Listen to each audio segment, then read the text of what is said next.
Dan Carlson, one half of Two Cat Men. I'm I'm John Cadolph, the other half of Two Kept. What? Mute that. Could you mute that? It makes it hard to edit that stuff when it's in there. I'm trying. Oh, how do I mute this stuff? Hold on I don't one second. know. Let me see if it'll. Um.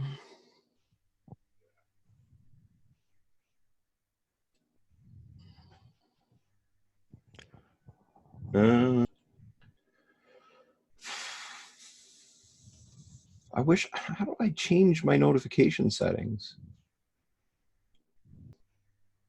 Ah, is that it?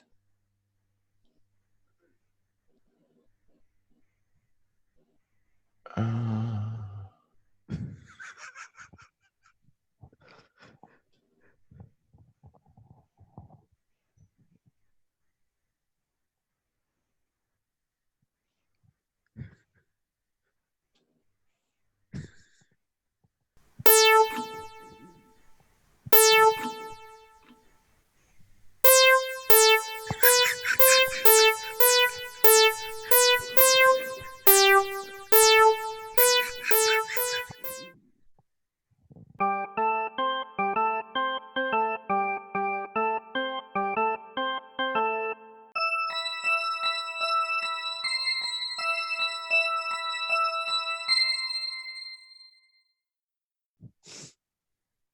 Anyway, hmm. I watched Train to Busan last night.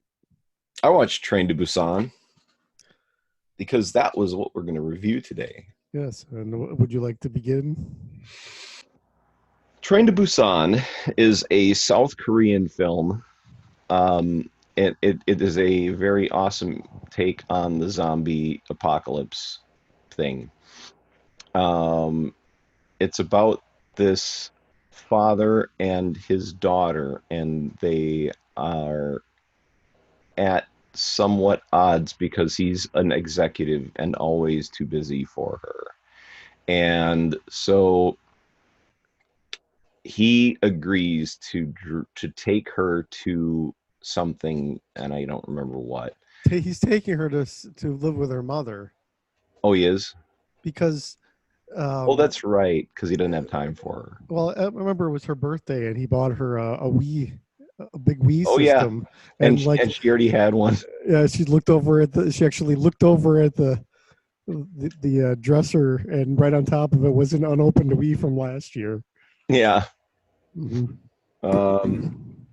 So, um, they get on the train, and apparently there was some bad, like there was a science experiment that went wrong, and I'm fuzzy on whether or not the father was part of the experiment or not. yeah, his company or a company he He's a supports or something. he's a hedge fund manager. Yeah, but I guess the like that's it's a biotech company that he invests in or something like Mm.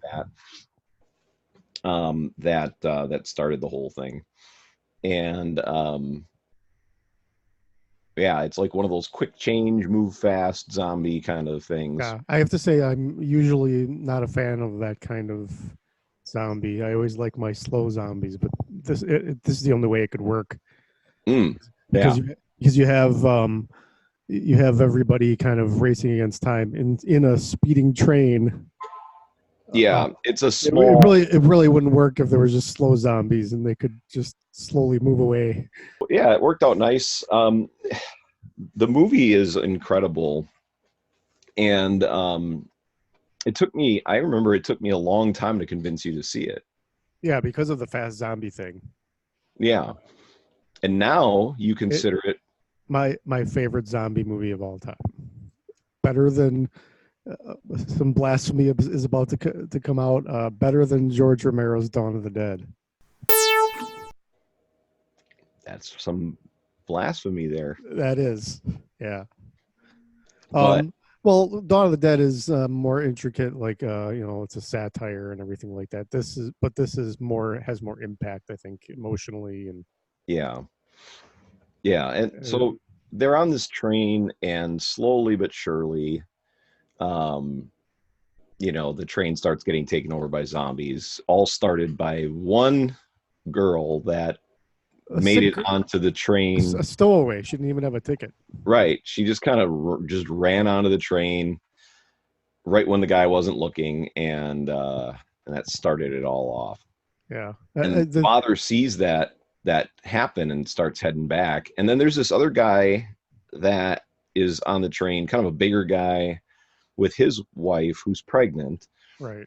And uh, Becomes sort of a guardian angel to the girl when the father can't show up. yeah, yeah. And well, and also, he thinks that the girl's father's kind of a dick. Yeah. But, that being said, he's a good guy. Yeah. He won't let anybody he won't just throw someone to the wolves. Right. Yeah. In fact, he throws himself to the wolves.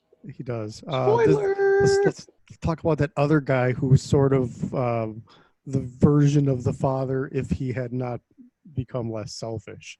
He starts. He just wants to survive, and he's willing to just push people into the zombies to buy himself a couple of extra seconds to run Yeah. away. Yeah, he's like some big executive guy or something like that. He's some rich executive. Um, so you have the different character tropes there. They have to make their way through the train, and then when they get separated, they have to make their way back to get their loved ones. The freakiest part for me is when the daughter and a couple of people are hiding out in the bathroom, and they realize that they have to go 3 cars down to rescue them. Yeah. And it's full of zombies through the whole thing. Yep. That's so suspenseful. Yeah, and they wrap their arms in newspaper, and all the smart things that you do when the zombie apocalypse hits. Well, it's neat that whenever they go under a tunnel and there's no light, the zombies can't see them. Yeah. It's like they turn off. That was kind of a unique, interesting perspective. Well, they have no sensory input at that point. They're not seeing anything, and they still hear. So if you make a sound, they'll run toward the sound. Yeah. But at that point, if you're quiet enough, you can just kind of sneak past them. Yeah, but no sense of smell. Apparently not. Well, no. They might have a sense of smell, but maybe they can't smell anything over the smell of their own decrotted flesh. Decoded piece of crap. What is that from? Napoleon Dynamite.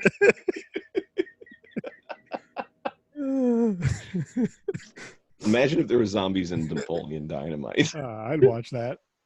I just liked how it's just a great movie. It would be a great movie even without the zombies. If it was it's almost like the movie Speed mixed with Dawn of the Dead mixed with Shawshank Redemption.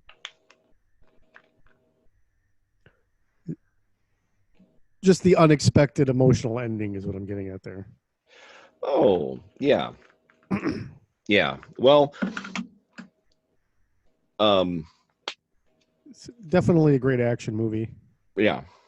Good horror movie. It's not particularly bloody. I mean, it's a zombie movie, so there's a certain amount of blood, but it's not like it's not like Dawn of the Dead. They didn't make the movie to as a gore fest. They made it as a more of an intellectual zombie movie where the zombies are incidental to this main story, which is the bonding of father and daughter and sacrifice, and which is my favorite big spoiler, but when he knows he's gonna die and he's about to jump off the train to save them, that moment when he's just filled with love for his daughter and he's actually is almost happy to do it.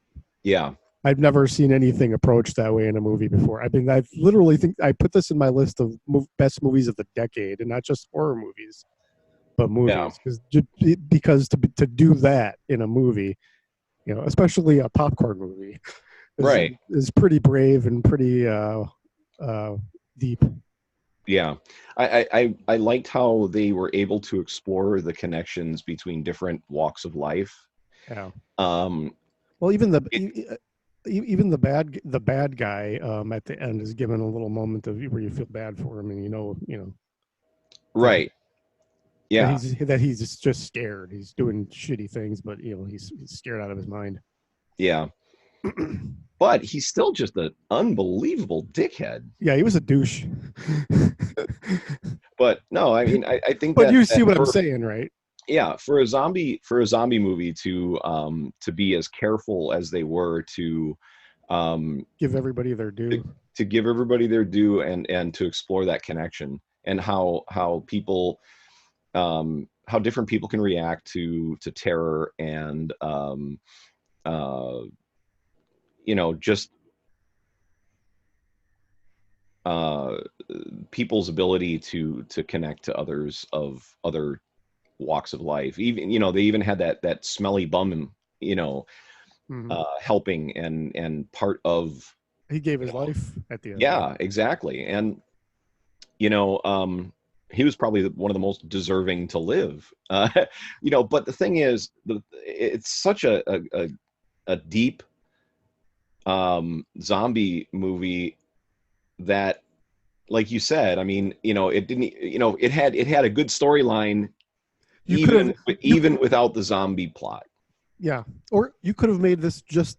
It would have been a good movie just as a zombie movie, without any of that good writing, or it would have been a good movie without the zombies. But then you put it together, and it's just amazing. Yeah, I mean, like for example, like you said, if there were no zombies, it could have just been A bomb on the um, train, or a bomb on a train, or just a terrorist, or Mhm. you know whatever. Right. You could take out the zombie and put in any kind of dilemma, and it would But have been a well written film.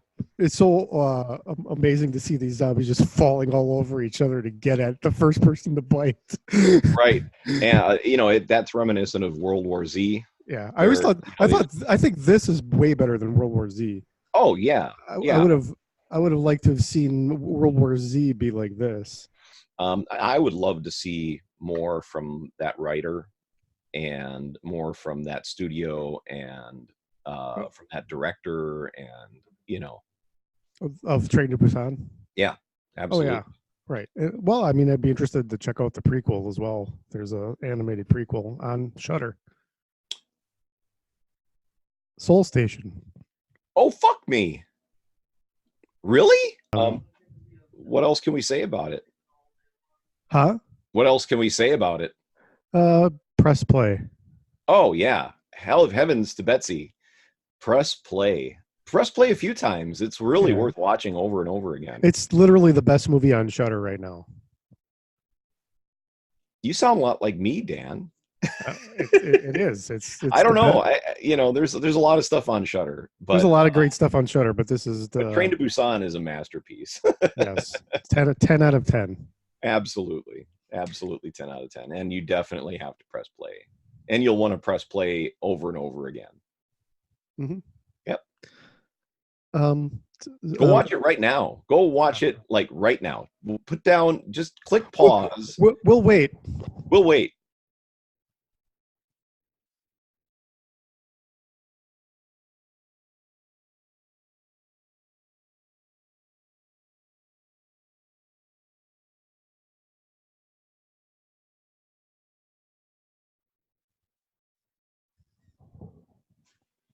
Should be pretty much over at this point. What y'all think? Leave your Yeah, comments. yeah. Leave your comments. We waited, so hey, tell us what you thought. It was. I mean, we just sat here, of course, for 1 hour and 57 minutes. yeah, but so I think that deserves a like, a follow, and some comments in the comment section about what you thought of the movie. Yeah, maybe a future donation to our currently non-existent Patreon. Yeah, exactly. And I'm working on Two Kept Men merch. Yep, that'll be coming soon. They'll be coming soon.